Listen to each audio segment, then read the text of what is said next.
Good morning! So ayan, panibagong topic natin for today. Magkano nga ba lahat ang inabot ng ating sliding window, sliding door, terrace railings, stair railings, window screen at mga tempered glass shower enclosure. So ayan, magkano nga ba lahat yung kontrata ko sa project na to na matatagpuan sa Quezon City, Project 6, no? So kahit malayo yan, dinadayo natin yan. Ang ating fabrication and office ay matatagpuan sa Antipolo City sa Barangay Inarawan. So kahit malayo, dinadayo natin guys. So ayan, silipin natin yung loob ng ating project. So yan, so kung makikita natin ang kanyang requirements dito ay analog brown aluminum, no, 6 mm thick na salamin at may kasama siyang screen. So yung mga windows na yan, may mga bigger panels yan at nag-required si client natin ng mga tempered glass. So yan, so meron tayong window rito sa living room. No, yung living room niya ay apat na panel na sliding at meron siyang apat na fix sa ibabaw at sa ilalim. So bakit nga ba may fixed window? Ang fixed window na yan ay nagsisilbing patibay sa mga opening natin kasi masyadong malalaki yung kanyang window opening. At another reason kasi kung bakit may fixed window sa ibabaw kasi yung mga client natin hindi na nila maaabot yan para buksan ang kanyang bintana. So that's why nagkakaroon tayo ng mga fixed window above and below.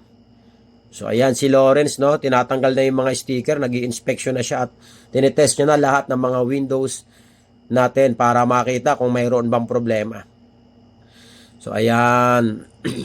So tinatanggal na ng sticker at nililinis na yung mga sealant niyan. So ito yung kanyang kitchen, mayroon siya dito siya sliding door, 4 panels yan with transom, naka-tempered glass po yan. At ito naman yung kanyang shower enclosure sa common CR. So balik tayo dito sa window, no. Talagang tinatapos na ni Lawrence yung kanyang pagtatanggal ng mga sticker. So ito yung kanyang stairs na gagawa natin ng stair railings na mayroong stainless framing with tempered glass 10 mm thick. So yan yung kanyang stairs na additional ni client, no. So proceed tayo dito sa second floor. So yan yung kanyang second floor, yan yung kanyang shower enclosure, tempered glass din po yan, ni-required ni client. So yan yung kanyang sliding shower enclosures, analog din at clear glass pero naka-tempered tayo diyan. So yan, ayan yung kanyang mga window sa master's bedroom. Dalawang awning na operable and isang fix sa ilalim. Yan. So yan yung front ng kanyang bahay. So awning window yan, side open yung kanyang hinges. So ito naman yung kanyang sliding door. Yung sliding door na yan, naka-tempered glass din po yan at mayroon siyang modified sliding screen, no? Modified kasi kinostomize lang natin yan para lang ma-meet yung requirements ni client na mayroon daw na malalaking screens yung kanyang sliding door screen para daw matibay. So tama nga naman. Kaya lang may additional cost siya dyan. So yan si Michael, no? Kung makikita mo, nagsisilant na siya.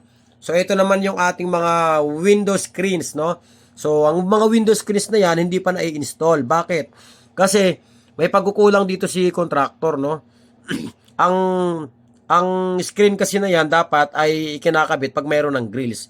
Kasi ang method natin yan, no, yung outer part is yung window, yung gitna yung grills at yung pinakaibabaw ay yung swing screen para ma-operate mo yung kanyang screen. So balikan natin to, shower enclosure, no. Ito naka-tempered glass din yata to. O tama, oo. So pina-tempered glass ni client ito. So ito yung common CR nila. So yan. Ito yung kanyang 3-panel awning window. So ayan, tinetest ni Lawrence yung bintana kung sumasabit or kung swabe or hindi. So 3-panel awning with fixed above. So yan din po yung reasons, no, bakit may fixed. Para tumibay yung bintana kasi the larger the opening, mas mahina ang bintana, kailangan mas maraming framing. So yan, no. So at saka hindi mo na rin maaabot yung ibabaw ng bintana. So ito patuloy pa ring tinetest ni Lawrence, yung staff natin, isa sa mga masisipag na tao ko, yung mga bintana na yan. Tinitingnan niya kung swabe ba ang pag-open at pag-close, kung may sumasabit ba. Kasi pag sumabit yan, kailangan niyang i-rectify or ayusin. No? So yan, patuloy ang kanyang testing ng mga window. So ayan. So guys, paki-like naman yung aking Facebook page bago ko makalimutan. Don Vic Glass Aluminum Steel Fabricator Contractor na matatagpuan sa Antipolo City. No, free estimate po tayo. Mag-email lang po kayo sa amin ang mga requirements nyo. So walang bayad magpa-estimate sa akin. So by the way guys, itong business namin ay 9 years na, no? 9 years na 'tong nag-ooperate, kaya experience na po tayo sa paggawa ng mga windows and doors, no? Paggawa sa mga aluminum and glasses. So yan yung kanyang master's bedroom shower enclosure. Tinetest pa rin ni Lawrence ang mga sliding slot, iniikutan isa-isa. Ito naman yung additional ng client natin, yung fixed window sa ibabaw. Ituloy ko lang yung window screen, no? Yan, no? Hindi pa rin na ikakabit. Bakit? Kasi nga, may pagkukulang ang contractor dito. Kasi, dapat, bago dumating yung schedule namin sa pag-i-install, ay dapat nakalagay na yung kanyang grills. So, ngayon, ang mangyayari, babalikan namin tong site para makabit lang itong mga grills na to, which is, halos kompleto na kami rito. Tingin ko, isang balikan ko na lang, tapos ko na tong project na to. So, ayan, additional ni client ito, no? Nagkaroon siya ng fixed window above 3 panels sa ibabaw ng kanyang concrete wall. Bakit? Kasi pinapasok siya ng tubig. At pag malakas yung ulan at hangin, umaangga dyan sa master's bedroom. So, yan yung kanyang balcony na tempered glass na made in aluminum din. So, yan. Subscribe and hit the notification button sa aking YouTube channel. So, ayan. So, patuloy pa rin nag-a-apply ng sealant si Michael. Ito na yung second sealant application. Kasi minsan yung pagsisilant sa una may mga shrinkage, no? Minsan umiimpis yung sealant kaya dinodoble.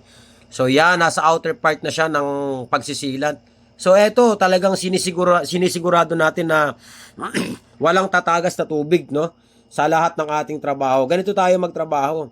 Talagang iniisa-isa natin, tinetest natin lahat, no? Chine-check natin kung smooth ba yung slide, swabe ba yung open ng mga bintana. Kasi hindi natin yan pwede turn over sa client pag may mga ganyang issue. Kasi hindi tayo babayaran yan. So sanay na tayo mag-turn over ng project. Talagang mahirap mag-turn over ng project kasi pati tayong contractor, binubusisi natin yan, iniisa-isa natin. Lahat ng bintana, ginagawa natin ng checklist yan kung ano yung mga problema pa para pag iniharap natin kay client ay talagang swabing-swabe ang mga window at hindi mahirap maningil ng final payment. So yan po, no? So magkano nga ba inabot ng aking project na to na located sa Quezon City? Inabot po ito ng almost 300,000 pesos po. So yan po yung posibleng budget nyo pag nagpagawa po kayo ng ganyan klaseng kalaking bahay na ang inyong requirements po ay parehas po ng requirements na to.